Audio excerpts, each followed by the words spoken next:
What is up, brothers and sisters? Welcome to the Mitch Gray Show. Thank you for joining us. Make sure you subscribe anywhere you listen to podcasts and refer a friend to us. We're trying to grow our audience as well. And so make sure you refer a friend and review our podcast wherever you listen to podcasts. That helps us build our audience. I am Mitch Gray, your host, author of How to Hire and Keep Great People, small business consultant, and inspirational speaker.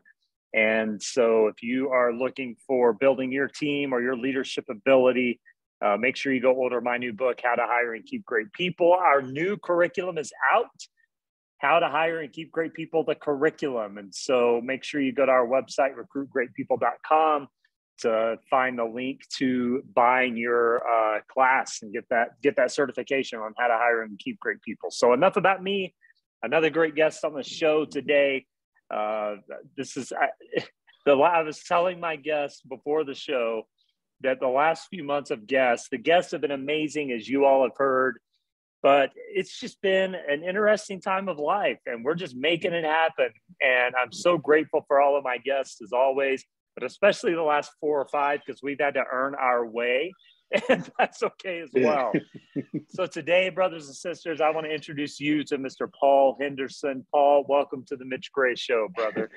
Hey, Mitch, thank you so much. Thank you so much for having me. I'm honored to be here, and I'm looking forward to our conversation. I love it. We've been trying to get this done for a while, and it's finally happening. So we had a pre-screen call, I guess, at the end of the year. It was back in November or December. I don't remember, to be honest. And we had a great connection, man. And I love the work that you're doing. And so, yeah, it was a no-brainer to bring you on the Mitch Gray Show and let my audience, welcome you to the community. So thanks for spending time with us. Absolutely. Absolutely. Hey, Paul, a little bit about you. You're a dean of students, and I'm sure you're going to get back into that a little bit later. You're a former sports chaplain, an author. Your new book, Slave No More, is now out, and we'll get into that as well. You're also a motivational speaker, and I always want to promote people. You've been all over doing all kinds of podcasts. You've been doing all kinds of speaking engagements, and so I want to let the listeners know that after our interview, if they want to hear more of your content, we'll let them know where to find you. Please go listen to those other podcasts that Paul's been on and support him. Paul, you're a former track and field athlete at Virginia Commonwealth University. You blog at Fatherhood on the Fly, where your slogan is, and I love this, we're learning, we're growing, and we're getting better one day at a time. Yeah, I love that. So your book, Slave No More, is out. Conquering the Master Within through the sharing of true stories. Slave No More teaches how to overcome life circumstances and live a life free from belief in limitation. Wow, that's amazing. So that's going to lead me to my big question. Right. My listeners know, and if you're new to the audience, I always start the show with a big question, and that really launches in, because the people who listen to my show know I like to swim in the deep waters, right? I'm like, we're not even going to wade in the shallow water. We're going to get right into it. So here's the big question for Paul. In your kind of subtitle description of your book, you mentioned the word overcome. So what does it really mean to be an overcomer? You hear that a lot, right? You hear that idea. Right. But what does it really mean to be an overcomer in life? Absolutely, and you're absolutely right. You're jumping into the deep end. We don't mess around. We don't mess around. I love it. to overcome. I like to think. I like to think about walls. Right. You have some people who when they see a wall, they see it as like, oh my gosh, this thing is just it's in my way. I don't feel like I can conquer this thing. And while you have others who see a wall and they says, you know what, if I'm able to climb over this wall, not only, am I getting stronger, not only am I testing my own strength, by the time I climb over the wall, I'm actually a little stronger. And that's when I think of overcoming, I think of winning. I think of winning, having a winning mentality. Overcoming to me is all about winning, finding the victory in every situation, no matter how tough it is. I'm going to choose to have a winning mentality, and I'm going to choose to, use the phrase overcome. And I love overcoming, because the thing about it is, once again, once you overcome, not only are you testing your own strength, not only are you working muscles that may be needed. Sometimes you work in muscles that you don't even realize that you had. Right, now we could be talking physical strength, or we could be talking about once again the subtitle of my book, Conquering the Master Within. Sometimes when you overcome, you're literally digging places that you didn't. You're digging in places where you didn't even realize that you had, and you're choosing to use that strength to overcome. The cool thing about that is once you've done it, you can reach back and help somebody else. Yeah. So it's more than just you overcoming, because once you do it, you're able to reach back and help somebody else, show them what you've done. Absolutely. Right. Yeah. It's kind of like the mantra, the obstacle is the way. Right. And oftentimes we see the obstacle or barrier and we think, no, not having that. Right. But the obstacle truly is the way. And you alluded to it. So many lessons that we can learn, because if there's an obstacle in your way, there are a million ways to overcome that obstacle. Right. And I would dare to offer that every obstacle in life you face, you're going to have to approach it a different way. You can't approach two obstacles the same way. And so that really, alludes to what you're talking about that idea of it gives us that diligence and that persistence and that, that ability to just be able to say, no, I'm going to get through this, around this, over this, whatever it looks like for that moment in time. Yeah, and absolutely. And I like to say I agree with you about how two obstacles may not be conquered the same way. But the one thing, and I firmly believe this, and I talk about this, when you read my book, you'll see the same thing throughout my book. The one thing that I really believe a lot of overcomings have in common is the decision. I've made a decision that I'm going to overcome. It might not look like the same way I overcame this obstacle over here, but I'm going to start my overcoming process with a decision. And once I've made the decision, then I'll figure out how it's going to happen. But it starts with that decision. I like to call that resilience. Yeah. That we have the resilience to make that decision. And that's a really powerful and courageous thing. It takes a lot of courage, right? You said something a minute ago that I want to go back to, and that is having a winning mentality. So I want to kind of dig into that a little bit. You're a former athlete. I'm a former athlete. Those of us that have that in our background, we tend to be a little competitive by nature. And so absolutely that winning attitude, but I want you to dig a little deeper in that for some of our listeners. There's some people in life that just don't have the side to them that's that competitive spirit. And that's okay. There's different approaches to life. So what does it paint the picture of a winning attitude for someone who hears that winning competition and they kind of go, no, it's not for me. They're still resilient. They're still strong. They just have a different perception in life. So what does that winning attitude really look like for someone who may look at things a little differently? Yeah, absolutely. I think that's a great question. And a lot of times when I think about a winning mentality, I think of the attitude of whatever it takes, obviously with integrity, but like whatever it takes, I'm going to conquer this thing. When I was running track at Virginia Commonwealth University, I remember, talking with my coach and telling him what I wanted to do, and he gave me like the platform. He said, Paul, if you want to win, you got to do this. Or even going back to when I was in high school, I remember the year I made all state. I started with my 4x800 meter relay team. We were ranked, I think, number 15th going into the state meet, and we finished in third place. So we went in ranked number 15th. We finished in third. So we beat a lot of teams that were ranked higher than us coming in. But one thing that we did throughout the year is we allowed our coach to push us. We allowed him to push us. And what does that mean? Having a winning mentality, you can either say, okay, what's the minimum amount that I can do in order for me to get through this workout? Or you can have the mentality of what does it take to win? Those are two different things. One, how can I just get through this? The other is, what does it take me to win? And if you have that winning mentality, a lot of times you're saying, okay, the minimums, that's nice, but I want to do whatever it takes that's going to help me to reach my goal. And a lot of times it's going beyond, going beyond the minimums. And so that's something that I learned. I learned from my coaches. I learned from from my mentors as I've gone through my professional career as well. It's not about the minimums. It's about what does it take. And that's something that I've subscribed to, and it's helped me along my way.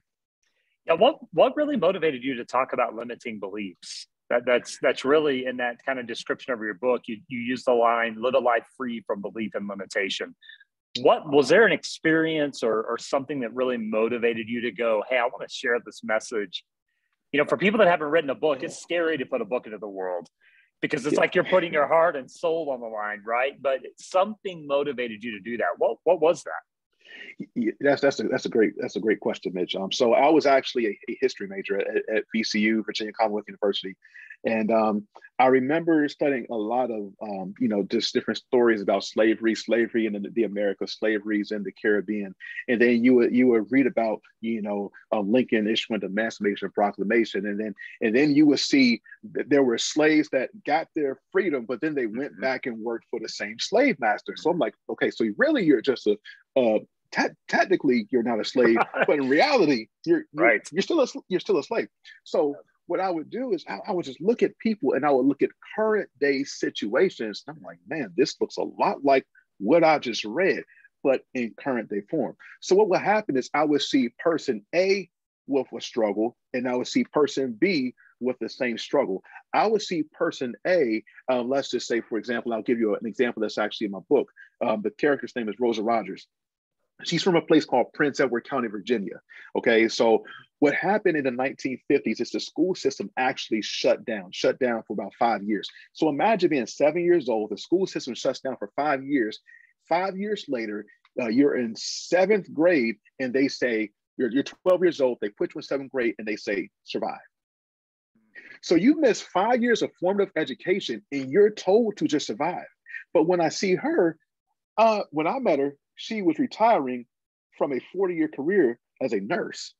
So what was it that allowed her to be a nurse? Now, when I spoke with her and heard some of her story, she told me that there were people in her class that they never graduated high school. So you had two people with the same situation. One person said, I'm going to have a vision that will allow me to, that will propel me forward, that will give my life, give myself a future, give myself a career. Right. And she actually watches my boys. I have 4 sons. She's actually their primary babysitter now. She could retire from a 40-year career when there's some that are still in Prince Edward County, still saying, what happened back in the 1950s? They took me out of school for 5 years. Yeah. It was a shift in mentality. She chose to overcome the master that was within, while others kept talking about what happened. So the more stories I would see like that, people with the same set of circumstances, one chose the victorious way, the other kept talking about the circumstance. I said, we got to do something about this. And that's what really encouraged me and really propelled me to start writing. Wow, that's a great story. Have you read the book Grit? I've heard of it. I have not. That's one I have not gotten to yet. Yeah. If that's really a premise for what motivated you, you're going to like the book Grit, because she takes a lot of those same scenarios. Why do two people come from a similar environment and respond to that environment in incredibly different ways?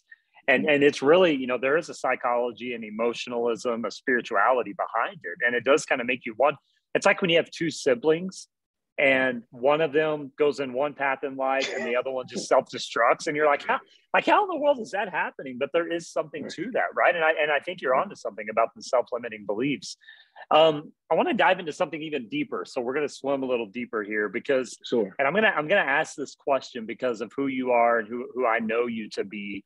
And because of our current dynamic, especially we have a lot of listeners outside of America, but especially in America right now, what does it look like? And you alluded to it a little bit in that story, but what does it look like for a person of color to really begin engaging? And I have a follow-up question after this, to really begin engaging this idea of this eradicating the self-limiting beliefs. Because unfortunately, and other countries in the world are the same, America is founded on a foundation of limiting the beliefs of people that don't look like us, sound like us, feel like us. I'm saying that as a white man. So what does that look like for a minority, a person of color to go, I'm going to go internally and begin working through these self-limiting beliefs so that I can set up opportunity for myself. I know you're a dean of students. You work with a lot of students. Maybe it's even things that you're able to teach them. What does that really look like? Right. Okay. Yeah, I appreciate that question. And I think I failed to mention that the reason her school system was shut down was because the school system refused to integrate. So that's actually why it's. And for our listeners, I assumed that and didn't clarify that as well. So thank you for clarifying. Yeah, that. No, absolutely. That's my mistake. Yeah, they refused to integrate when the laws went out. So that's why the school system shut down. So I'll just go back to that. What helps me, what's helped others is, I remember when the whole George Floyd thing happened a couple years ago. And I remember being stirred up. I remember being angry. I remember being fed up. Like, this is what some of us have been talking about for so long. Not just not wanting handouts or anything like that, but just acknowledgement that there have been injustices along the way. The other side of that is that I also believe that and this is part of the reason I decided to publish my book, and I have it right here, Slay No More, Conquer the Master Within. Part of the reason I decided to publish at that time is because I heard so much talk about our circumstances and not enough talking about what are we going to do.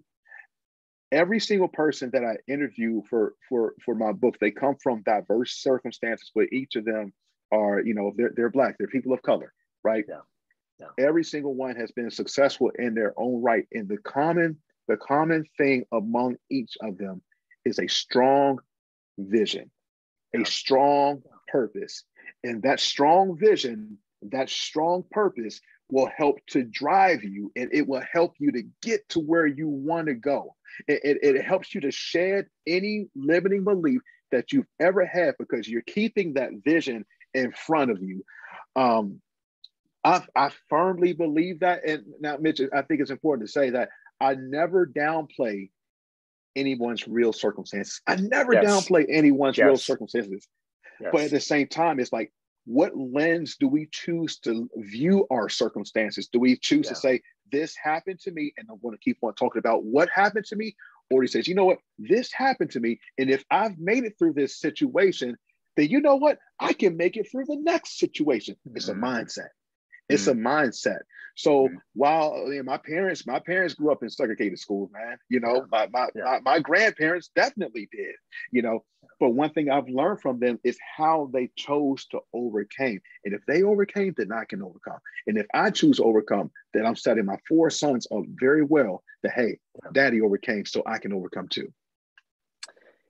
That harkens me back to a conversation I had with a new friend that I met a couple of weeks ago. And this gentleman is in his late 40s. He spent 25 years in prison, both state and federal. He's a Black man. And we were talking about the real issue, A, of the prison system, B, the issue of the data that shows us of minorities and Black men in prison comparative to any other race. And he made a statement that really, it almost made me cry, because we were talking about, a little bit about how we help Black men specifically and support them in being able to come out of that system and integrate themselves into society. And this is a man that spent 25 years in prison, half of his life. And he looked at me and he said, Mitch, the best solution is that they never go to prison. And the best solution for that is that they learn that they have a choice. Absolutely. Now, think about, that's not just some random guy saying that. That's a dude that spent 25 years in prison and took full accountability for his actions, is now not blaming the system. And again, I'm like you, I would never disparage someone of their circumstance.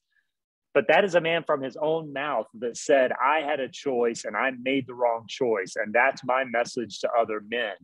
And that's exactly what you're saying in a different way. And that is such a powerful message. And it's a powerful message that, in my opinion, there is more power in that message coming from a Black man to other Black men than there is for a man like me to say it.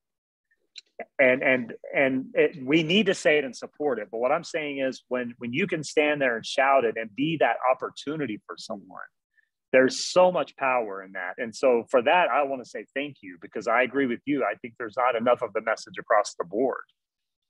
Yeah, absolutely. And you mentioned my bio. I'm currently a dean of students. I'm the dean of students of a small school, private school here in Richmond, Virginia. And most of our population, I think it's about 90% Black, and which is, and our head of school is actually a white gentleman. And he and I, we get along great. It's part of the reason he reached out to me was because he saw the content from my Fatherhood and Fly blog, and he said, "Hey, this is the type of mentality, this is the type of attitude I want our children, our students to really have." But one thing I do on a daily basis, Mitch, is if I'm dealing with the student, because it's one thing to write a book and for somebody to read it once, say, "Oh, that was nice, man, I'm gonna go give it a 5-star rating on Amazon," which I would not be upset if that happened, right? But it's one thing for someone to read it once and say, "Okay, man, that was a good read." Yeah. It's another thing to be on the campus day in and day out and to allow the students to know you have a choice. Yes. Are you going to, this situation happened? Are you going to accept responsibility for what you did? When something else happens, you have a choice. I'm so honored to be able to live that out on a daily basis and live the principles that I believe in so much on a daily basis with students, with 5-year-olds to 14-year-olds. And the more they can understand this now as youngsters, man, I really think that hopefully, we're playing a role in helping to set the next generation up for success. That's what it's doing, right? Changing a generation. And that's where real substantive change comes from. This conversation is totally going where I didn't expect it. And I love it, quite honestly, because really it's this dialogue, that is going to begin removing those barriers. And it's going to really build a bridge forward to the future that we can begin saying, we are all in this together, and we are going to, you said it early on, when we're overcoming barriers, that then we reach back and help someone out. And that then begets the question, how are we reaching out and helping someone out? And that's the question that I want to ask the listeners, is it's not just about yourself and what you can overcome and accomplish. It's also about walking alongside others and helping them do the same. And that kind of leads me to another question that I'd really love to hear your perception on. And that is, how do we help each other out? What does that really look like on a day-to-day basis? You just shared your experience at the school, but maybe for some of our listeners, what can that mean for them to truly be there for one another and help one another? Okay. Yeah, I appreciate this question. And the premise of my book is overcoming, but what happens within a storyline, there's a young adult who's dealing with issues at work, and every time he deals with a challenge, he's reminded of his past, something that his parents may have said, something that a coach may have said, something that's happened in school. And what's happened is, now that he's in his career, every time he makes a mistake at work, he thinks about what happened in the past. Yeah. So he ends up spending the weekend with an older gentleman who has overcome diverse challenges, who begins to mentor him, help him to change the lens from which he saw things. There's one example that was one of my favorite things to write. I was actually out of work when I wrote this book. I was working at a school that shut down, and it's coming full circle. The same school that shut down, and I was a part of a layoff 5 years ago. I'm actually going to speak at that same school next week. Come on, man. Anyway, wow. Yeah, they have another campus. The head of school saw me. She said, "Will you come speak at our school?" But what happens, Mitch, and you got to follow me here. Sometimes I'll just use my son, for example. There's two kids in my school. There's my son who's 9 years old. There's another kid who's 9 years old. And this can apply anywhere in life. My son's been hearing he's a champion his entire life because I've been telling him that. So if I tell him he's a champion, or if another teacher tells him he's a champion, they're watering seeds that have been planted in his life all along. Now, there's another student who's 9 years old. His mom's not there. His dad's not there. He lives with his grandmother. So if I tell him he's a champion, he's like, what do you mean by that? So My son has had good seeds planted in his life along the way. This other kid has had bad seeds planted in his life because his parents left him. I look at the bad seeds like a destructive fire. So what has to happen is we have to speak good words into him, speak really good words into him, water that fire, cultivate the ground. Then the more I begin to speak good words into him, now he's able to receive. Yeah. Now, what that looks like in life is, who can I encourage? Who can I speak life into? Who can I just look at and say, you know what? Because you never know who's going to need it and who's going to really respond. Who can I just look at and say, you know what, you're awesome. You know what? When I see you, I see a champion. You know, when I see you, man, you just brighten up my day every single time. It's little things like that we receive on a daily basis that Mitch, you and I have an opportunity to give. It's amazing what these positive seeds will do. Yes. And just to help somebody to believe, you know what, I was having a rough day, but Mitch told me that I'm an overcomer today. He told me I'm a champion. I believe I can tackle this task. I believe I can do well in this project because Mitch told me that I'm a champion. I really believe sometimes it just starts with us just speaking positive words, because there are people that are out there looking for a hand up. And if we can make ourselves available, we're able to help that individual that's looking for a hand up and help them to live a victorious life. Yeah, so many times we look for the grandiose things, right? Like we've got to give so much money, or we've got to go do something or whatever. And I'm in line with you. I really think it is the small seeds that we plant every day, whether it's opening the door for someone or saying thank you or sharing gratitude or even asking someone what they're grateful for. You know, they can shift those mindsets from that negativity and that kind of down and out and feeling like they can't overcome to all of a sudden giving them a little bit of hope, because hope is a miraculous thing, right? When someone has hope, it changes everything. You know, just a quick story, because I'm talking about mentorship. I can give you a personal story that I dealt with. So I was in the process. I'd gone through some changes with people who were just you know, different phases of life. You go through different things. And I remember I was in a place, I said, you know what, I'm in a place where I've had mentors, but I'm looking for another one with where I am in life right now. So there's actually a guy who actually helped me with my book. He's a chaplain of an NFL team. We're former co-workers.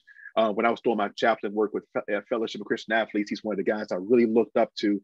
And I reached out to him and I said, hey man, I'm going through some things right now and I really feel like I can use a mentor. Would you be willing to help me? He looked at the situation. He said, you know what, I'm in the thick of this NFL season right now. Yeah. I just don't know that I had the capacity and I wouldn't want to sell you short. He said, give me a call anytime you want, but I don't know if I want to make that commitment because, you know, because you have capacity. Yeah. But he said, you never know who's around you, Paul. You never know who's around you. There might be somebody that's right there that you don't realize. And I really appreciate him sharing that. A couple of weeks later, I called the guy. I was going through some things. And the first thing he told me, Mitch, he said, Paul, you know you're a champion. The night before, I'm telling my son, you're a champion, you're a champion, you're a champion. And here, there's an older guy telling me that I'm a champion. Yeah. And what do you know? This guy agreed to be my mentor. And he actually does have the capacity to walk with me, you know, just through some of the things that I'm walking through. So it's like, you never know. He never knew that those simple words would place such an impact, you know, on my life. It's crazy. It's crazy, man. I think we often make the mistake of not measuring our words enough, but also not giving of those words enough. You know what I mean? Like words are life and death. And we forget that. We can either speak life into someone or we can rob their joy and their commitment and their, you know, their person. And so I'm glad you shared that story. Because that's exactly right. Exactly right. Paul, this has been an amazing conversation. Tell the people before we wrap up where they can stay in contact with you, social media, whatever you've got, just let them know where they can find you. Yeah, absolutely. You can find me on Instagram, fatherhood_on-the-fly. That's fatherhood_on-the-fly. I'm on LinkedIn, Paul A. Henderson. I forget I guess it's Paul A. PA Henderson 2 is, I guess that's the LinkedIn part of it. Yeah. And then my website is paulanthonyhenderson.com. That's paulanthonyhenderson.com. And then my book, Slave No More, Conquer the Master Within, it said, your favorite retailer, Amazon, Barnes & Noble, wherever you get your books, you can find it there. Awesome, Paul. This is, again, this conversation has been amazing, and it took some turns I didn't expect, but I'm glad we went there. I told you I like to swim deep, brother, and I think we did that for sure. So, absolutely. Brothers and sisters, make sure you go order Paul's book, Slave No More. And like I always encourage people to do, check your local bookstore first. Even if they don't have it on the shelf, if they're in the distribution system nationally, then they can order Paul's book. So support local first. And if you can't find it there, then yes, Amazon, Goodreads, Barnes & Noble, wherever you find books, you can find Slave No More. And the ebook is out too, correct? Is that right? Yeah. Absolutely. Yes, cool. Sir. So paperback or ebook. Awesome. Make sure you follow Paul, and we'll put all those in the show notes as well. Paul, if you want to leave the people with one more slice of wisdom, that would be amazing. I'll just go back to my fatherhood on a fly slogan, which I believe just applies to life. We can't overcome everything in one day, but what we can do is we can keep on learning, we'll keep on growing, and we'll get better one day at a time. Just one day at a time. I love that. And I want to add to that. I like to call that the art of practice. And the more you practice something, the better you become. So keep practicing, brothers and sisters. Thank you for listening to the Mitch Gray Show. Again, make sure you subscribe and review anywhere you listen to podcasts. Make sure you check us out on YouTube, Mitch Gray Media. You can subscribe there. We put many of our shows there. And again, make sure you invite a friend. We'd love to grow our audience and help as many people we can as along the way. Thanks for listening, and we will talk to you soon.